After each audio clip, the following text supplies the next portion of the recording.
What is going on, Diablo 2 fans? Dobrunsky here. In today's video, I want to talk about the impact that Sunder Charms will have on the value and popularity of some specific items for Season 2. Now, whether you like or hate the charms, they're here to stay for at least the duration of Season 2, and I genuinely believe that they will have a significant impact on some of the popularity and value of items.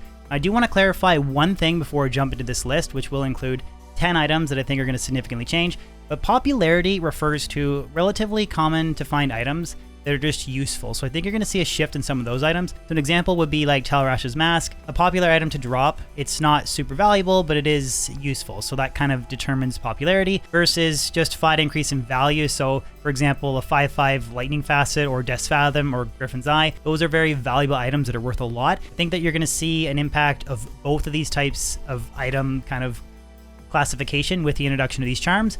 With that being said, guys, hope you enjoyed the video. Again, it's going to be 10 items that I think will be significantly impacted by the value of Sunder Charms.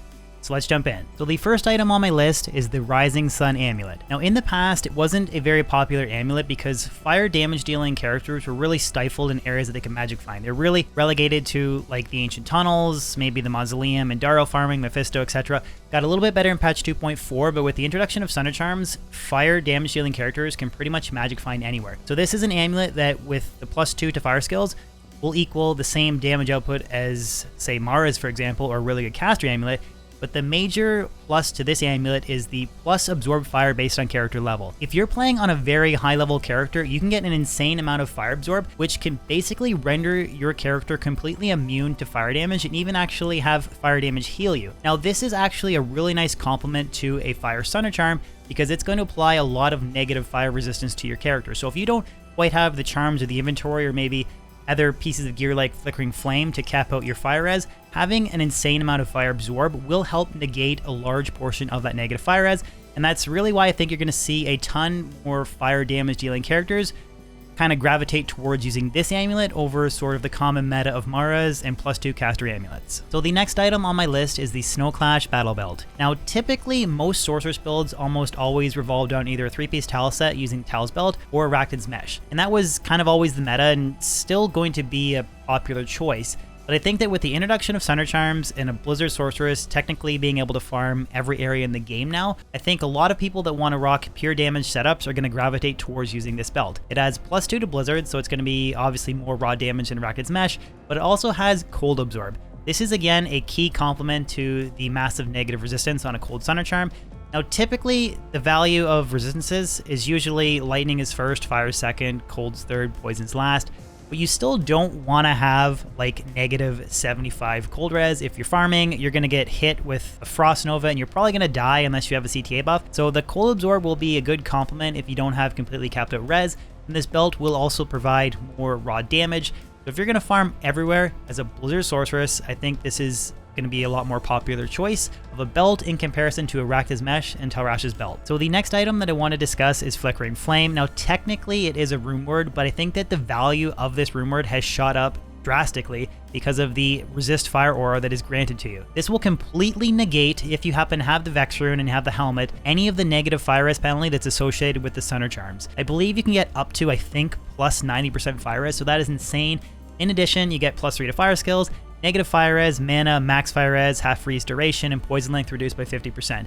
This is a very powerful rumor for those that are okay with not using Shaco, and it is going to be popular in my opinion for fire druids, fire sorceress builds, as well as potentially maybe a necro, because that negative fire res and +3 to fire skills does boost corpse explosion. So don't sleep on it if you're playing a necro. I think it'll be a good complement. But yeah, this is going to be, it was already a powerful rune word. I just don't think a ton of people used it because of how good Shaco is and other, you know, common meta helmets. But with the introduction of Sunder Charms and fire damage dealing characters being more prevalent, you're going to see this rune word on a ton more builds than what you saw in the previous season. So the next item on my list is technically 3, but I'm going to compile it and include it as 1. It's sort of just generic fire res boots. That includes Hotspur boots, Inferno Stride Demon Hide boots, Aldurs Advanced Battle boots. Now I know that an instant rebuttal for me including these items on this list is, well, if you really want to counteract the negative fire res and Sunder Charms, why don't you just use Flickering Flame? And that is true, but what about the homies out there that want to use Shaco or maybe a 220 circlet or something. There's other ways to cap fire res besides that resist fire aura and flickering flame, and these 3 boots are phenomenal examples of that. Aldurs boots is amazing, up to 50 fire res and 50 life. That's huge. Inferno Stride boots, these are relatively common item with 30 fire res and max fire res, super cheap, so an easy way to add some additional fire res, as well as Hotspur boots giving you 15 maximum fire res and 45 to fire res. So 3 simple items that essentially are just going to provide extra fire res for fire damage dealing characters that are using a Sunder Charm. Very simple, very common to find, but definitely very useful. So the next item on my list is the Fire Facet. Now this one is relatively straightforward. Prior to Sunder Charms, most endgame elemental damage dealing setups usually revolved around being Javazons, lightning sorceresses, blizzard sorceresses. That's typically why cold facets and lightning facets were worth more. But now that the option to rock like a really powerful endgame fire druid or fire sorceress is available to you, obviously fire facets are going to rise in value. It's just relatively straightforward. These will be worth a lot more, so if you drop them and you want to trade them, make sure you hold on to them. So shifting away from the vein of fire damage dealing characters for a little bit, I want to talk about Thundergod's Vigor. This belt, in my opinion, will be a lot more popular with lightning damage dealing characters like the Javazon, Nova Sorceress, and Lightning Sorceress, and that is mainly because of the maximum lightning res and lightning absorb. Now typically I find personally, if I was playing with the Javazon that have Enigma, you know, really good gear, so talking tri-res boots, res on my rings, res on my gloves, high lords, etc., it's still very difficult to get good overall resistance, and if you need to overcome -70 to upwards of -90 lightning resistance, it's not a bad idea to have some extra lightning absorb. So you might see Javazon sacrifice that 100% pierce with Razor Tail to get lightning absorb with Thundergod's Vigor.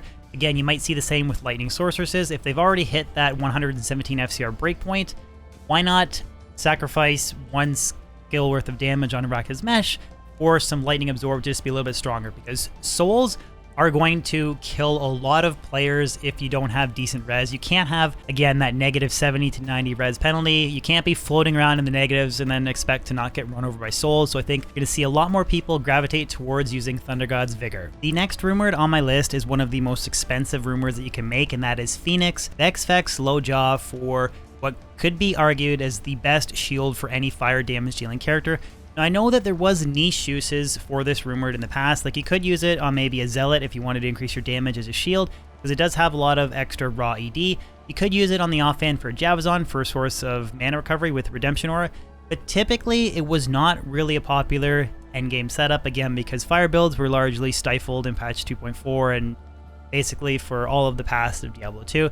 But now with the introduction of Sunder Charms, there's a lot of key components on this very expensive rumor. They're going to help boost like the damage values and just the survivability of fire damage dealing characters astronomically.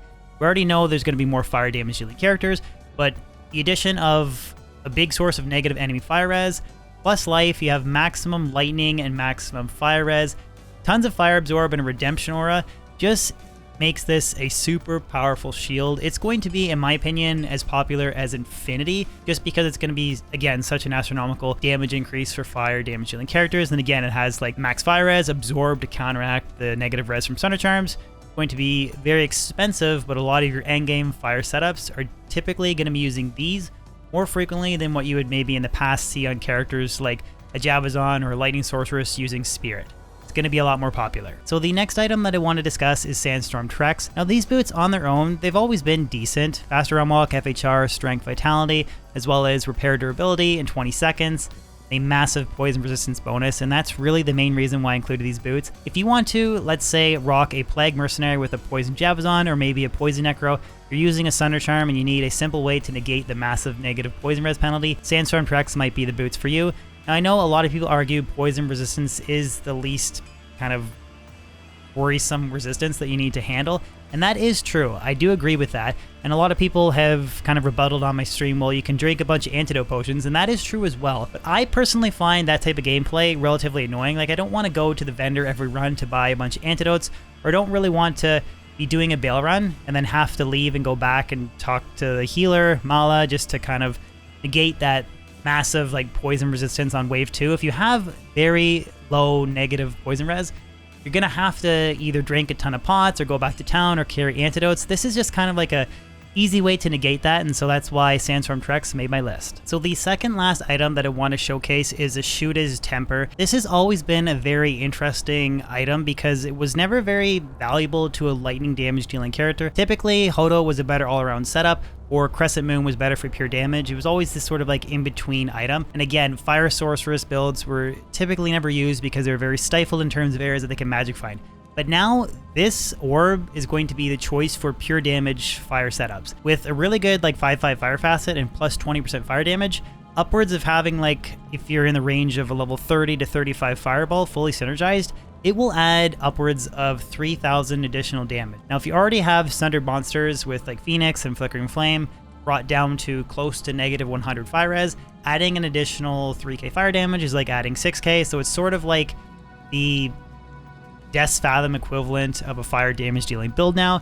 So this item typically was never used, but because of the introduction of Sunder Charms and Fire Sorceress builds being more popular, I think you're going to see a lot of people using fire faceted versions of Eschuta's Temper. So the final items that I want to go over are 11 res small charms. Now, I know this seems like a little bit of a cop-out, and I did technically need a 10th item to complete the video, but I think that, again, to counteract the negative res from Sunder Charms, you're going to see people typically use different offsets of 11 res small charms, because most cases you would only ever see fire res. At least they were the most valuable. Maybe lightning if you wanted to stack extra lightning res for like Uber Tristram or something, but you always were trying to find a way to counteract that negative fire res on Spirit, so you would typically always see 11 fire res small charms. But again, with the introduction of Sunder Charms and maybe Blizzard Sorceresses having a negative 90 cold res penalty applied, you're probably going to see people trade or sort of ask for these 11 res offsets of like poison, lightning, and cold, typically a little bit more frequently than what you would in previous ladders. But that basically wraps up this video, guys.